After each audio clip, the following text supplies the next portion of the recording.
amazing show. You two came up with the idea of it while you were on a trip. So talk to me about that initial conversation and getting it made, pitching it to Hulu. Time had to pass between the moment where we had the idea, then we had a very long 10-year hangover.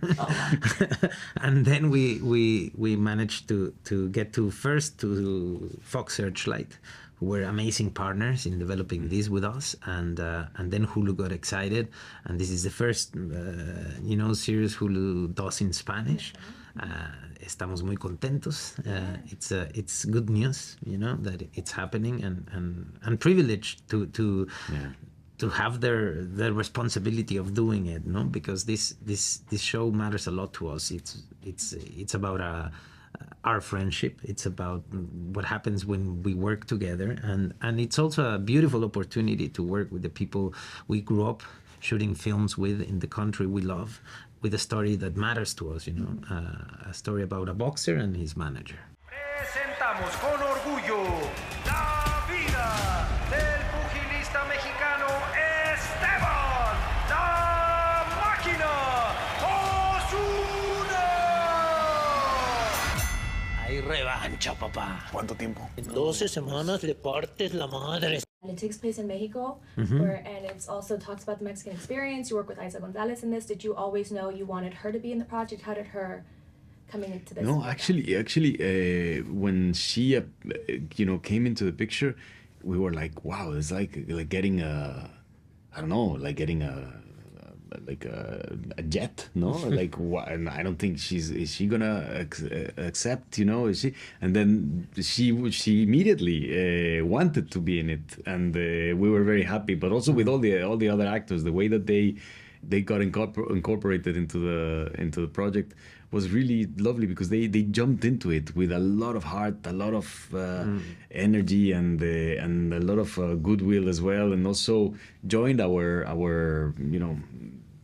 little world that we kind of sometimes, we it's a bit unspoken, but when we start to work together, like, we know what tone we're gonna reach, or we know where we're going more or less with this, and they were really fascinated and also keen to join us in that kind of, sort of farcical, heightened, stylized sort of satire, like a bit bigger than life kind of thing, and they jumped in. Eiza was really good at, and also going like, okay, I'm gonna go into this kind of thing. She was great. Like the chemistry the three of you guys have, of course you two have amazing chemistry, you're best friends, but it was so cute to see at the end of episode 1 the karaoke scene where you guys are all dancing. It was like a nice little moment before the chaos that happened in the episodes. Yes.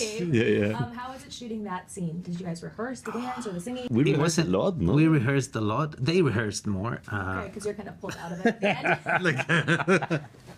No, we rehearsed a lot, and sadly it lasted very little. We shot really fast. It was like, no, come on, we can do so many more takes and versions of it, and we can try other things, but we had to shoot, like, it's what happens with TV, right? Like, it takes so long to get to the point where you have to rush every day to get it done, right? But to be honest, Eiza was really good right at the beginning when the dancing and singing. She was like, you could feel her tension. I think she went to rehearse with us just to do it properly, like help you guys out. Just to give us, exactly. just to give us and to laugh about us, and then tell the story of us struggling, trying to sing and move at the same time. They were really bad. Yeah, it was karaoke, like really bad. His singing, oh my god. Exactly. You guys hung out with Canelo after his fight in September. Did Canelo or any other fighters or boxers give you guys any tips or advice while you guys were shooting this? Not Canelo, but many others. Exactly, many others. Yes, but I mean, they were inspirations. All of them were absolute inspirations. But we did get like a few pointers from the culture of boxing in Mexico. No, quite a lot, especially from a great coach called Jose Luis Zaragoza, who was really great. I mean, he's a professional.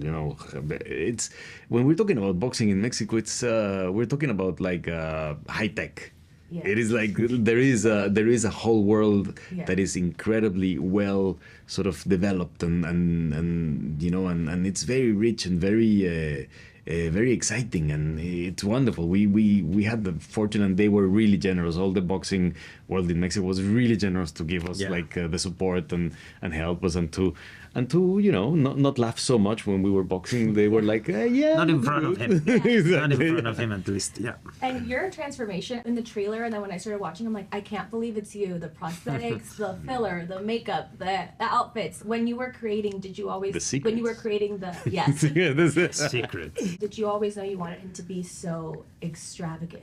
Yes, definitely. I mean, we had to be careful not to go too far, but the reference, the real life reference, they are too far to actually portray. Somehow we had to be cautious of the mask cannot take over, right? There has to be a character. And it's not just about the prosthetics, because it's a whole design we did together with a makeup team and hair team, and the costume design is really important, and the set design around him also allows you to understand, and then the whole family structure. You have to meet the mother to understand him. But it was so much fun to play this guy, and he was literally he's out there. He's like wild, and his mom he's is wild, wild, and the energy is so high all the time, and so funny because he doesn't notice. He thinks he can get away with this, and that he has a secret. And it's just it was fun to play it, and it was also fun to finish, to be done with it, and go back to my life, my body. I just miss the fake ass.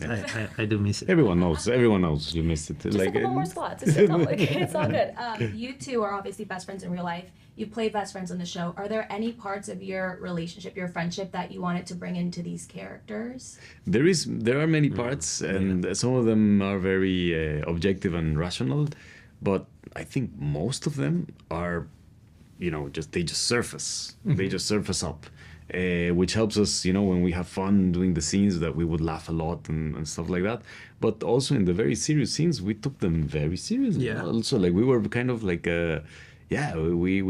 get concentrated quickly. We reached the point very kind of very heartfelt as well, and it is wonderful. It is like a great emotional trigger, for whatever we do, to be good friends, because we know each other a lot, and we discovered each other also whilst acting, no? Because acting is like being completely naked, no? In a way. And really quick, last question. It's Hispanic Heritage Month. I just wanted to ask you guys, what is one thing you're most proud about, your heritage? Any favorite culture, tradition from your culture? Oh, I love so many things. I love so many things. But if I get to say one here, is what it's Dia de los Muertos, and what it means. In the way we relate with absence. And I've grown living that date always has been important for me to understand. Myself, my family, my. And for me, I think I would, also choosing one, the mestizaje. It's one of the few places where this experiment happened, and we're all from different parts of the world. And we're all completely mixed. And that is wonderful, not knowing where you're from. I love that.